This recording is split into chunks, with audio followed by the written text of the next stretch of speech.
حضرت مالک بن دینار رحمۃ اللہ تعالی علیہ فرماتے میں حج کرنے گیا تو اس سال نا حج میں بڑا رش ہوا، لاکھوں لوگ آئے، تو میں نے عرض کی مولا سب کا قبول ہوا ہے کہ کوئی رہ بھی گیا ہے؟ تو فرماتے مجھے خواب آئی اور بتایا گیا لاکھوں کا قبول ہو گیا۔ بڑا بے نیاز ہے اللہ، بڑا بے نیاز ہے، بڑا کریم ہے۔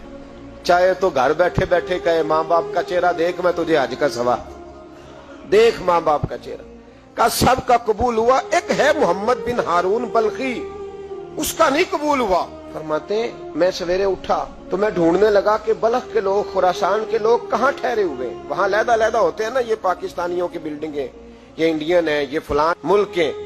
تو کہتے میں ڈھونڈتے ڈھونڈتے پہنچا تو میں نے بلخ کے لوگوں کو پا لیا۔ میں نے پوچھا تم میں محمد بن ہارون بلخی کون ہے؟ تو لوگ کہنے لگے وہ تو بڑا نیک آدمی ہے، بڑا پرہیزگار ہے۔ کہتے میں نے کہا مجھے خواب آئی ہے، حج قبول نہیں ہوا، یہ تعریفیں کر رہے ہیں۔ میں نے کہا کس طرح کا نیک؟ تو لوگ کہنے لگے جی 24واں تو وہ حج کرنے آیا ہے، ساری رات نفل پڑھتا ہے، سارا دن روزہ رکھتا ہے، بہت مالدار تھا پر ہر چیز اللہ کی راہ میں خیرات کر دی۔ فرماتے میں نے کہا وہ کہاں ہے؟ کہنے لگے پہاڑ کے پیچھے خیمہ اس نے لگایا ہے، وہاں اللہ اللہ کر رہا ہے۔ حضرت مالک بن دینار علیہ رحمہ فرماتے میں وہاں پہنچا، مصلی پہ بیٹھا تھا، سلام پھیری، میں نے السلام علیکم کے بعد کہا آپ محمد بن ہارون بلخی ہیں؟ کہنے لگا ہاں۔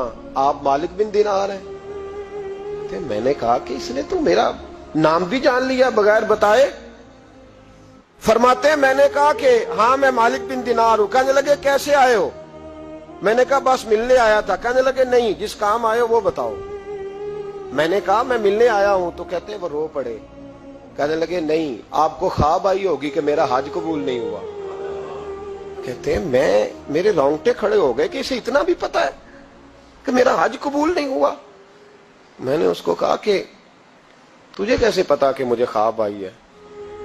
کہنے لگا مالک بن دینار مجھے 24 سال ہو گئے، میں اس بے نیاز کے گھر کا طواف کرتا ہوں، میں حجر اسود کے بوسے لیتا ہوں، میں مقام ابراہیم پہ نفل پڑھتا ہوں، میں صفا مروہ کی سعی کرتا ہوں، پر 24 سال بیت گئے۔ جب میں طواف وداع کرنے کے قریب آتا ہوں تو کوئی نہ کوئی اللہ کا ولی آ کے کہتا ہے دوڑ جا تیرا کوئی نہیں قبول ہوا۔ 24 سال۔ مالک بن دینار فرماتے میں اس کے قریب بیٹھ گیا اور اس کے گھٹنے پہ ہاتھ رکھا، میں نے، بندہ بھی معذور تھا، اس کا ایک ہاتھ کٹا ہوا تھا، چہرے پہ عبادت کے نشانات نمایاں تھے، اور میں نے کہا یار پھر تیرا حج قبول کیوں نہیں ہوتا؟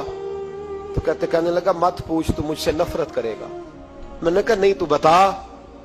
کہنے لگا نہ پوچھ۔ میں نے اصرار کیا تو کہنے لگا اس لیے نہیں قبول ہوتا کہ میں اپنی اماں کا نافرمان۔ ماں کا نافرمان کیا ہوا؟ تو کہنے لگے اللہ نے دولت دی، جائیدادیں، گھوڑے، زمینیں، میں عیاش ہو گیا، میں اللہ کے دیے ہوئے مال کو ناجائز جگہ خرچ کرنے لگا۔ ماں میری بوڑھی تھی، عبادت گزار تھی، مجھے سمجھاتی تھی۔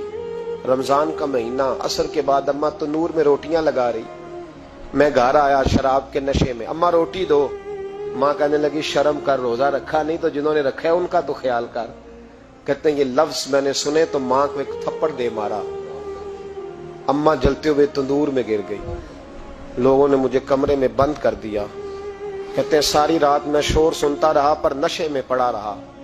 اگلے دن ظہر کے بعد آنکھ تب کھلی جب میری بیوی الماریوں سے کپڑے نکال رہی تھی۔ میں نے کہا کہاں جا رہی ہو؟ کہنے لگی میکے جا رہی ہوں، میں ماں کے قاتل کے ساتھ وقت نہیں گزار سکتی۔ میں نے کہا ماں قتل ہو گئی؟ کہا ہاں، رات 9 مہینے تجھے پیٹ میں رکھنے والی اور چھاتی کا دودھ تیرے گلے میں اتار کے پالنے والی تیرے ہاتھوں قتل ہو گئی۔ کہا کدھر ہے میری ماں کی میت؟ کہا دفن کر دیا۔ بتایا کیوں نہیں؟ کہتے مرتے وقت کہہ گئی تھی اسے میرا منہ نہ دکھانا، میرے جنازے کے قریب نہ آئے۔ کہنے لگا میں اسی وقت اٹھا جس ہاتھ سے ماں کو مارا تھا، کلاڑا لے کے ہاتھ کاٹ دیا، جائیدادیں، گھوڑے، مکانات خیرات کر دیے۔ ساری رات نفل پڑھتا ہوں، سارے دن کے روزے رکھتا ہوں، ہر سال حج کرتا ہوں، عرش کا مالک معاف نہیں کرتا۔ حضرت مالک بن دینار کہتے ہیں میں نے بھی ایک تھپڑ مارا، میں نے کہا تو اسی قابل ہے تجھے معاف نہ کیا جائے، کبھی تجھے معافی نہیں ملے گی۔ کہتے ہیں میں ہو کے آیا، وہ روتا رہا، تڑپتا رہا، میں سویا گھر آ کے تو مجھے مصطفیٰ کریم علیہ السلام کا دیدار نصیب ہو گیا. نبی پاک صلی اللہ تعالی علیہ وسلم نے فرمایا مالک تو اسے کیوں مایوس کر آیا ہے اللہ کی رحمت سے, کیوں کیا ہے اسے؟ میں نے کہا حضور اتنا بڑا قاتل ماں کا کیسے معافی ملے گی؟